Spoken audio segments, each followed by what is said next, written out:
Narcissism आजकल internet पे बड़ा ट्रेंड कर रहा है। नार्सिसिस्टिक पर्सनालिटी कैसी होती है, वो व्यक्ति कैसे होते हैं जो नार्सिसिस्टिक ट्रेट्स को जो है डिस्प्ले करते हैं, उनके साथ रिलेशनशिप कितनी टॉक्सिक होती है, एक्सेट्रा एक्सेट्रा। एक्चुअली अगर हम डीप डाउन देखें तो नार्सिसिज्म ये एक डिसऑर्डर तो है, इसमें कोई डाउट नहीं है। और इसके कुछ ऐसे ट्रेट्स भी होते हैं जहाँ पर हमें ये जो नार्सिसिस्टिक पर्सन होता है ना, उसका अपना ही सच के साथ वो एक ज़िंदा रहता है। यानी कि जो चीज़ें घटनाएं हुई, लेकिन उसने जो ऑब्ज़र्व किया, उसने जो उसमें से कंक्लूजन निकाला, उसके लिए वही सच रहता है। और एवर आफ्टर उसके लिए वो लोगों को वही टैग्स के साथ ऑब्ज़र्व करता है और ख़ुद को हमेशा के लिए विक्टिमाइज्ड मोड में वो फील करता है। इसका अर्थ ये हो गया कि कभी उनकी जो ईगोज़ हैं वो इतनी फ्रेजाइल होती हैं जिनको कि वो हमेशा सेटिस्फाई करने के लिए they are always tagging themselves as victimized, or they are losing on something because of somebody else, because they keep blaming someone constantly. इन चीज़ों को जब हम देखते हैं ध्यान से तो क्वेश्चन ये उठता है कि क्या हाँ जाके आओ, तो क्या नार्सिसिज्म ये एक इंसान स्पेसिफिक एक बीमारी है? थोड़ा सा ध्यान से देखिए, कुछ एग्जाम्पल्स आपको देती हूँ मैं। इन लॉज में जैसे हम देखते हैं कुछ मदर इन लॉज ऐसी होती हैं जिनको टैग करना होता है अपनी बहू को कि इसकी वजह से मेरा ये हो गया, उसकी वजह से मैं ये हो गया। एट द सेम टाइम उन्होंने अपने उसी बेटा जिसकी वो वाइफ है, जिसको वो टैग कर रही हैं एज अ पर्सन जिसने उनके लिए उनकी ज़िंदगी जीना मुश्किल कर दी है, उसी बेटे के सामने उन्होंने सारी ज़िंदगी ये बोल बोल के रोया कि उनके पति उनका जीना हराम कर रहे हैं because he is assisting to his siblings और हिज मदर और whoever his relatives, and she is being denied.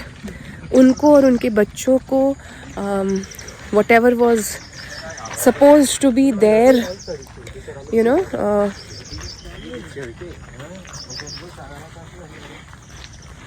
तो उनको और उनके बच्चों का जो हक था, उस हक को मार के उनके पति ने अपने बहन भाइयों को दिया और उनके जो है पेरेंट्स को दिया। ये वो सारी ज़िंदगी अपने बेटे को बताती रहती हैं। But one fine day that son gets married and then जो आती है बहू, उससे उसकी छोटी छोटी बातों पे उसको टैग किया जाता है, उसको शेमिंग किया जाता है, because she definitely will be coming from a different culture, क्योंकि वो एक रीजन की भी हो सकती है, तो भी फैमिली टू फैमिली भी कल्चर डिफरेंसेस होते ही हैं। तो जो डिफरेंस है उस डिफरेंस पे उसको शेमिंग करना। अच्छा, ये जो मैं बता रही हूँ ना, सारे लोग ऐसे नहीं होते, थैंकफुली बाय गॉड्स ग्रेस, तभी ये दुनिया टिकी हुई है, क्योंकि अच्छे लोग भी इस दुनिया में हैं। बट जिनके अंदर ये नार्सिसिस्टिक ट्रेट्स होते हैं, ऐसे पर्सनालिटीज़ जनरली इस टाइप का लाइफ जीते हैं कि जो उनकी ज़िंदगी में उनके लिए एक इमोशनल वॉइड उन्होंने क्रिएट किया because of her incompetency. She was unable to cope up with relatives और वट एवर, और जिन टर्म्स एंड कंडीशंस के लिए वो लड़ती रहीं उनकी सारी ज़िंदगी, she wanted that I should get justice as a wife, उन्हीं चीज़ों के लिए she is shaming her daughter in law. ये जो द्वंद है, इसका कोई सोल्यूशन नहीं है। Similarly you talk about those toxic sister in laws, वो आपके एज से वो 10-15 साल बड़ी भी हो सकती हैं, स्टिल दे विल ऑलवेज, कभी कभी उनकी मेच्योरिटी लेवल आपकी मेच्योरिटी लेवल से भी नीचे होता है, प्रैक्टिकली स्पीकिंग, मतलब नॉट स्पिरिचुअली स्पीकिंग, प्रैक्टिकली भी उनका मेच्योरिटी लेवल, क्योंकि the way they handle the situation, the way they are facing the world is very mean and very different. So these kind of this is a personality disorder which is very commonly आजकल trending as narcissistic personality trends. So now it's time not to tag other people with this narcissistic personality disorder. Let us just stop and अपने अंदर हमको ये देखना है कि कहीं हम ऐसी ट्रेट्स तो नहीं हमारे अंदर आ गए. क्यों? क्योंकि देखिए, ये लोग, अगर हम एक टॉक्सिक रिलेशनशिप में हैं, अगर हम we are close to such narcissistic people, तो देयर इज़ नो डाउट कि हम सेल्फ डाउट में ही रहेंगे, क्योंकि ऑल द टाइम वो आपको ही ब्लेम करेंगे, आपको ही हर चीज़ के लिए जिम्मेदार ठहराएंगे. They will always say that you are not enough. That is plain and simple. लेकिन the first step out of this toxic relationship will be definitely to endure yourself, to love yourself and to come out of this. But once you come out of this, it is very important कि we live a life as a person. और एक अच्छे व्यक्ति का ये निशान होता है कि वो अपना ना चेकअप करवाता है, health checkup time to time. इसी तरीके से हमें खुद अपना मेंटल एनालिसिस करते रहना चाहिए. नार्सिसिस्टिक पर्सनालिटी के ये जो ट्रेट्स हैं ना, ये आजकल इतने ज़्यादा स्पीड से बढ़ रहे हैं. तो इन लोगों को ऑब्जर्व करते करते और इन लोगों के साथ रहते रहते कहीं हमारे अंदर तो ये ट्रेट्स डेवलप नहीं हो गए हैं, ये भी हमें बहुत ध्यान से देखना चाहिए. What happens if we are surrounded by these narcissistic people, और if at all एक narcissistic person के साथ उसकी ज़िंदगी में क्या होता है? तो उसकी ज़िंदगी हेल होती है. क्यों हेल होती है? इसलिए नहीं कि उसके आसपास के लोग उसको हेल करते हैं, बल्कि उसकी अपनी assumptions, जैसा कि मैंने आपको बताया कि उसकी अपनी लाइफ में वो पर्सन कॉन्स्टेंटली दूसरों को ब्लेम करता है. तो उसकी जो एक आइडेंटिटी होती है वो बड़ी फ्लॉड होती है, वो बड़ी उसमें ना सेंस ऑफ ओनरशिप नहीं होती. So the person is constantly influenced by others. अपना उसका कोई स्टैंड नहीं होता है तो एक खोखला ईगो, दैट्स ऑल. और उस खोखले ईगो से वो हर चीज़ को, हर एक्शन को, हर सोच को, हर विचार को जस्टिफाई करता रहता है वो इंसान, चाहे वो आदमी हो या औरत हो. So this is the first major loss of a narcissistic person. Second is, this person will never be happy in any relationship. आप देखिए, ऐसे लोग बॉसेस होंगे ऑफिस में, उनके साथ एम्प्लॉयज़ टिकेंगे ही नहीं. उनको कुछ ना कुछ जो है फ़ायदा देकर ही जो एम्प्लॉयज़ हैं या उनके आसपास के जो लोग हैं, उनको she has to lure them to be with him or her. Otherwise these employees will never, or the colleagues will never want to have a direct relationship with such person who is having this narcissistic personality. Secondly, घर में अगर ऐसा कोई person हो तो उसकी अपनी जो एक वाइब है वो इतनी स्ट्रांगली नेगेटिव हो जाती है कि उसके ही अपने बच्चे उसके साथ में इंटरेक्ट करने में डरने लगते हैं. Forget about the others in the office. So this is the second loss of being a narcissistic person. Third is, आप इकोनॉमिकली बहुत लूज़र होते हो. आप कभी भी एक नार्सिसिस्टिक पर्सन को लाइफ में सक्सेसफुल होते हुए नहीं देखोगे, because everything which is bringing in success, materialistic gains, also it requires a lot of good relationships with people, networking. It requires a lot of networking. तो narcissistic people जो है ना, उनकी एक बहुत अच्छी विशेषता होती है, वो सामने से वो अपने आप को बहुत बेहतरीन दिखाने में सक्सेसफुल होते हैं. तो इसलिए एक चीज़ जो आपको जानना उनके बारे में बहुत ज़रूरी है, वो ये है कि on the first look they will always appear to be very smart and very intelligent and extremely वो noble virtues अंदर से नहीं है, लेकिन उसका वो नाटक बहुत अच्छा कर लेते हैं. and they exactly know what is required and what is liked by the people in that particular community or in that particular segment of the community or in that particular segment of the office. what is required is known to them, and that is how they are nice at pretending that kind of a personality. But जो और इसी में फंस के उनके पास लोग attract होके आ भी जाते हैं. तो ऐसे जैसे वॉक इन कस्टमर, एक धोखेबाज बिजनेसमैन के पास भी वॉक इन कस्टमर के दम पर ही बिजनेस चल जाता है कभी कभी. ऐसे ही ऐसे लोगों के पास वॉक इन लोग रिलेशनशिप्स में, मतलब कलीग्स, ऑफिस कलीग्स, या फिर in their even in the relationships, people come and get attracted to them. But the moment they start working with them or living with them, that is the time when they realize कि सब बाबा something is wrong and something is very miserably wrong. The problem is in your work relationships it is easy to quit. Actually it is not easy to quit there also, क्योंकि सारी ज़िंदगी लग जाती है एक career बनाने में, और वहाँ से अगर क्विट करना पड़े, it is the most painful thing for any person. लेकिन अगर रिलेशनशिप में ही ऐसा एक नार्सिसिस्टिक पर्सन हो, so that kind of a toxic personality वाले पर्सन के साथ में you are not able to quit also because you might have children. That is something tricky and that is a situation which might not be so good and very difficult to handle. तो इसीलिए see, we cannot change the world outside us.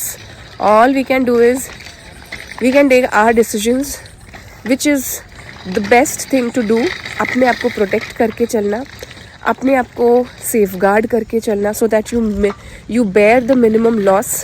That's it. If you can skip this kind of a relationship at the work or in the personal circle, just skip it. Because narcissistic personalities का कोई solution नहीं होता. Solution हमेशा, देखिए, जो सोया होता है उसको आप जगा सकते हो, लेकिन जो सोने का नाटक करता है उसे आप कैसे जगाएंगे? So narcissistic people can never be dealt with and they can never be corrected, क्योंकि वेस्टर्न साइकोलॉजी का ये कॉन्सेप्ट है, और वेस्टर्न साइकोलॉजी में अब तक इसके लिए कोई भी इलाज नहीं है. उन्होंने एक टैग निकाल लिया है, narcissism, narcissistic personality disorder, but उनके पास इस चीज़ का कोई इलाज नहीं है. There is no solution to this problem. So all you can do is to avoid having relationship with such people. If it is in a work place and if they are avoidable, just completely cut cords with them. If they are not avoidable, जैसे personal, आपके family में कोई है, your parents, your spouse, your relatives, very close ones, it is not possible to cut cords with them. तो उस situation में what you can do is, first and foremost, at least cut the emotional cord. Emotionally उनके ऊपर जो आपका dependence है वो ख़त्म कर दीजिए. The moment you are cutting the emotional cord, वो सामने वाला person जो कि आपके इमोशंस के ऊपर ही फीड कर रहा है, वो खलबला जाएगा, उसको अंदर खलबली मचेगी, वो सुधरने के लिए नाटक करना शुरू कर देगा. तो ट्रस्ट मी, वो सुधरने के नाटक में भी आपका बहुत फ़ायदा हो जाएगा, क्योंकि एटलीस्ट जो इमोशनल टैंट्रम्स, फेंका फेंकी, जो चीज़ों का और हर चीज़ में एकदम एक्सप्लोड हो जाना, ओवर रिएक्ट करना, एटलीस्ट वो चीज़ कंट्रोल हो जाएगी. That is the first thing. And the second thing is, emotionally जो है आपको कभी भी उन पर डिपेंडेंट नहीं होना है. इसी के साथ आपका जो एक फिज़िकल डिपेंडेंस है उसके ऊपर आपको बहुत काम करना है. आपको अपनी नर्वस सिस्टम के ऊपर बहुत काम करना है, क्योंकि जो नार्सिसिस्टिक पर्सनालिटी डिसऑर्डर वाले लोगों के साथ क्लोज प्रॉक्सिमिटी में रहने वाले रिलेशनशिप्स में रहते हैं, ऐसे लोगों का नर्वस सिस्टम ये ओवर एक्टिव रहता है.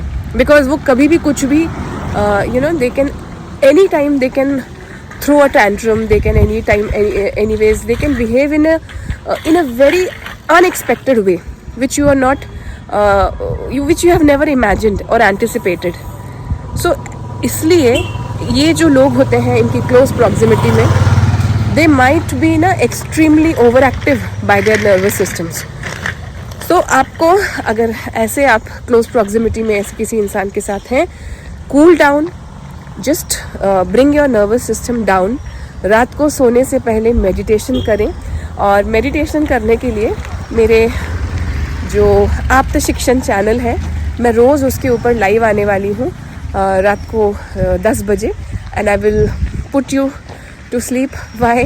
Because meditation is one thing which is the most relaxing and regenerating thing. और इसके लिए आपको meditational techniques को अपनाना चाहिए. Spirituality is one answer for everything. ईश्वर जो है ये किसी भी रोग का एक ही इलाज है और वो है ईश्वर. तो ये भव रोग है. अब हम उसको अगर स्पिरिचुअली देख लें और उसको in terms of spiritual language में if we see, then there is only one answer to everything. ये भव रोग का एक ही इलाज है, भगवान का नाम. तो उससे अच्छा तो कुछ हो ही नहीं सकता. if that is possible then please do it. लेकिन अगर आप अथीस्ट हैं या आपकी श्रद्धा भक्ति ईश्वर में ना हो के खुद के ऊपर ज़्यादा है, तो फिर आप खुद के दम पर फिर ये सब चीज़ें करें.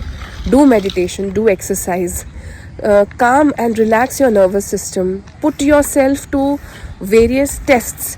जो brain के जो puzzles होते हैं ना, या कुछ नया सीखिए. Best thing is to learn something new. Put yourself to some exercise. किसी नए language को सीखना शुरू कीजिए, otherwise कुछ नया सीखना शुरू कीजिए. This is the best thing that you can do. Next thing that you should be doing is write a journal. लिखिए. ये लिखने से आपका बहुत बड़ा फ़ायदा होगा. पहली चीज़ ये कि आपको एग्जैक्टली याद रहेगा कि एक्चुअली क्या हुआ था, but at the same time how you were not wrong, इसका भी आपके पास एक प्रूफ होगा. क्योंकि नार्सिसिस्टिक इंसान जो होता है ना, वो इतना ज़्यादा मैनिपुलेटिव होता है कि आप सेल्फ डाउट में चले जाते हो. आपको यही नहीं समझ में आता है कि ऐसा मुझे बार बार वो जो व्यक्ति है वो आपको फील करवाएगा, वो आपको विश्वास दिलाएगा that somewhere you are wrong and you are the person who should be constantly blamed for everything. तो आप कितने भी स्ट्रॉन्ग पर्सनैलिटी के हो, gradually over a period of years it kills you from inside. It kills your confidence from inside. It kills your the ability to stand for something from inside. तो journaling is one very important thing. तो ये 2-3 चीज़ों के साथ में ये, because I was constantly going through these videos, I was constantly in during the counselling sessions, during talking with people. These are all the things that I could see and I could calculate कि भाई इससे ये क्या symptoms हैं, इनमें से कैसे बाहर निकला जाए. So the best thing is to address the problem and not run from it. So as a yoga health expert, as a counselor, I would definitely recommend कि आप अपनी सेहत का ख्याल रखें, अपने लिए